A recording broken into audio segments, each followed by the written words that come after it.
Yeah, I remember what was that movie we watched about the guy that chose to be in this fake world made by that planet to be with his wife Oh, forever? Solaris. Yeah. Yeah, like I think about that movie sometimes and I kind of see like a kind of maybe dark, possessive, undeveloped side of myself What do you wanting to mean? do that with people. Mm, like we just live in some happy world forever and ever.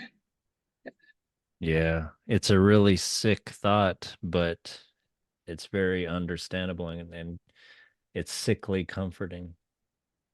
Yeah.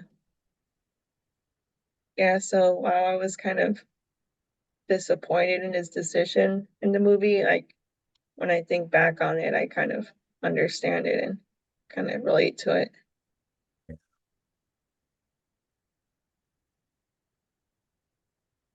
It's also though he's not living with her, he's living with an image of her, which even Yeah. more sick. Yeah.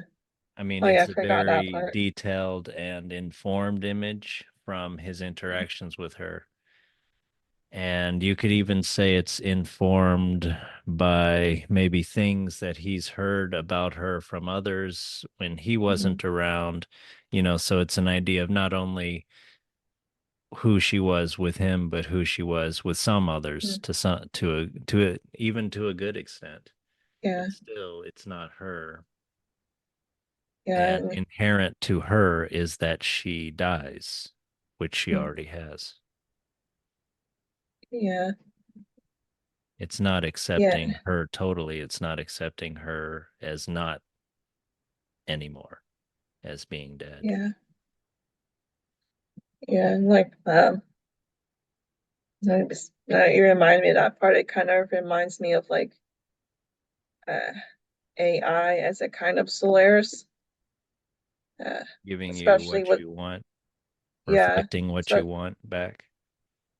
yeah, especially when I've already heard stories of spouses or girlfriends finding that their letter is attached to this AI thing on their phone for emotional support. And yeah, it's just creepy thinking that is just grabbing your ideas of what you want and just kind of regurgitating that back to you. Yeah. Yeah. That's a different sickness. That's much less sort of tragic and more sinister Yeah. than the guy Montauk or whatever his name is in Solaris. Hmm. Solaris. I think I'm Guy Montauk. I think that's Fahrenheit 451. Yeah. Yeah, this sort of narcissistic.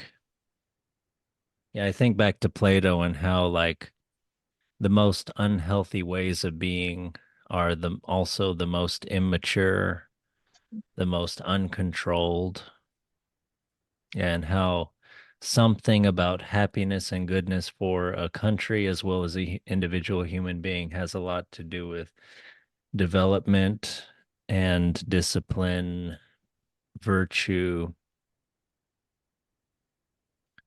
But yeah, you could say there's like a beast, there's a desiring part of us that doesn't want any of that, that doesn't want us to be as good of a human being as we can be, and instead wants to be a wild, infantile id.